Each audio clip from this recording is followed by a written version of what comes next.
Behind him, the door to the companionway clicked open, and the steward entered holding a steaming cup of coffee in each hand. He gave one to Janvier and the other to the helmsman, taking his place at the wheel for a few moments while the man drank. Janvier opened the door and walked out onto the bridge. He stood at the rail drinking his coffee and breathing deeply of the cold morning air, feeling considerably more cheerful. Once across Biscay, there was the long run south to look forward to, Madeira, then the Cape and sun all the way. He finished his coffee, emptied the dregs over the side and started to turn. 100 yards to starboard, there was a sudden surge in the oily water.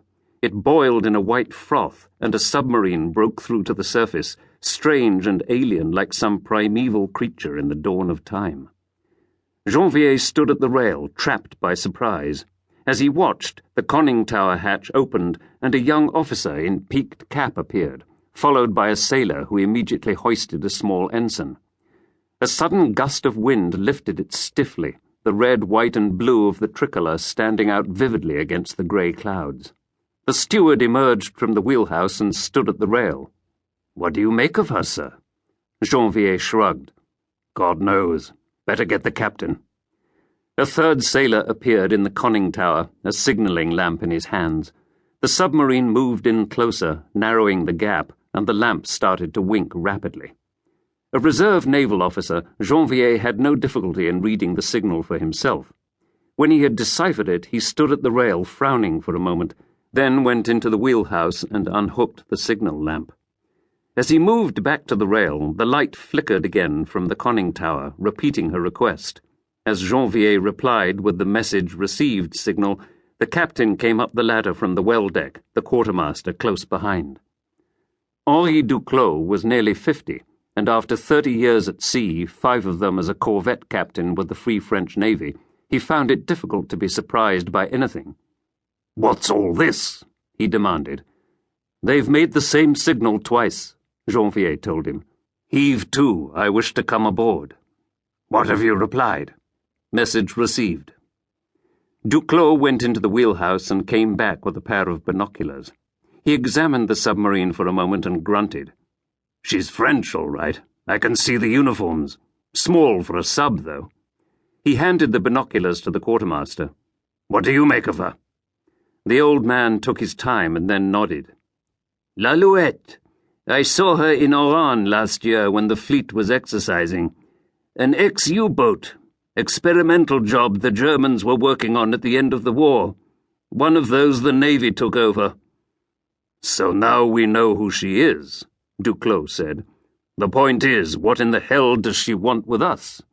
He turned to Janvier. "Ask her to be more explicit." There was a pause while the lamps flickered again, and Janvier turned blankly. "She says, 'Imperative I board you. Matter of national importance. Please observe radio silence.'"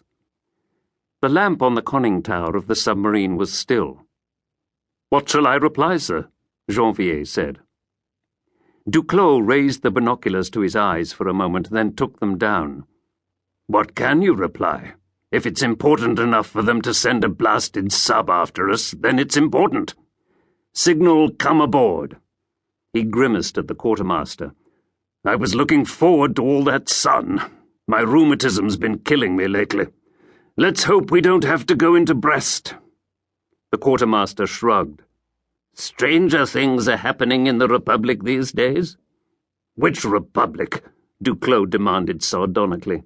"Stand to, all hands, and get a ladder over the side." The quartermaster moved away and Janvier lowered the lamp. "They thank us for our cooperation." "Do they now?" Duclos observed.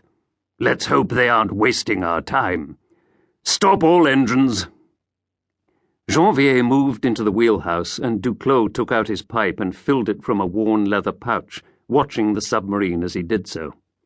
The forward hatch was opened, and a large yellow dinghy hauled out and inflated. As the freighter started to slow, the two vessels drifted together until finally the gap had narrowed to no more than 20 or 30 yards. The submarine commander climbed down the ladder from the conning tower and paused at the bottom, watching the half-dozen sailors working on the dinghy. He was slim and rather boyish in his reefer jacket and rubber boots.